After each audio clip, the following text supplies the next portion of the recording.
আঞ্চলিক মহাসড়কটি নির্মাণের বছর পেরোনোর আগেই একদিকে দেবে গিয়ে ধসে পড়ছে নদীতে, অন্যদিকে রাস্তা জুড়ে দেখা দিয়েছে ছোট বড় ফাটল।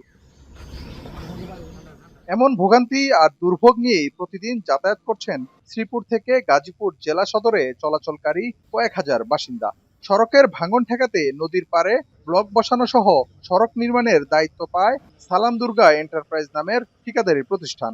কাজের শুরুতেই স্থানীয়রা নিম্নমানের সামগ্রী ব্যবহারের অভিযোগ তুললেও তা তোয়াক্কা করেননি ঠিকাদারি প্রতিষ্ঠান ও স্থানীয় সরকার প্রকৌশল অধিদপ্তর। বর্তমানে সামান্য বৃষ্টিতেই ব্লকগুলো দেবে গিয়ে ধসে পড়ছে নবনির্মিত সড়কটি। এরই মধ্যে কয়েক দফা মেরামত করা হলেও সড়কের ধস থামানো যায়নি। পানি মারছে না, হিলাইছে না, এমনি হেল করে গেছে। এই যে করে যাওয়ার পথে ভেঙে গেছে। সঠিকভাবে কাজ যদি হইতো তাহলে রাস্তা তো দ্রুত যত খারাপ হওয়ার কথা না।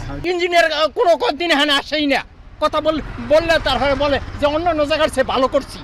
প্রধানমন্ত্রী তারেক রহমান সড়কটির বিষয়ে প্রয়োজনীয় ব্যবস্থা গ্রহণের নির্দেশ দেন পল্লী উন্নয়ন ও সমবায় প্রতিমন্ত্রীকে। সে অনুযায়ী গত ৪ জুলাই ক্ষতিগ্রস্ত সড়কটি পরিদর্শনের পর রাস্তার দুর্দশা দেখে দ্রুত মেরামতের আশ্বাস দেন প্রতিমন্ত্রী। সোয়েলের বিষয়টি মাথায় নিয়ে টেস্টের রেজাল্টটি নিয়ে এখন এমনভাবে নির্মাণ করা হবে যাতে গাড়ি চাপিয়ে যদি যায় বা ভারী যানবাহনও যদি চলাচল করে রাস্তাটি ভবিষ্যতে আর ক্ষতিগ্রস্ত হবে না। নদী তীরবর্তী হওয়ায় রাস্তায় এমন ভাঙন স্বাভাবিক ঘটনা বলে জানান ঠিকাদার। অপরদিকে ঠিকাদারের জামানত রাখা ৯০ লাখ টাকা দিয়েই সড়ক মেরামত করা হবে বলে জানায় উপজেলা প্রকৌশল বিভাগ।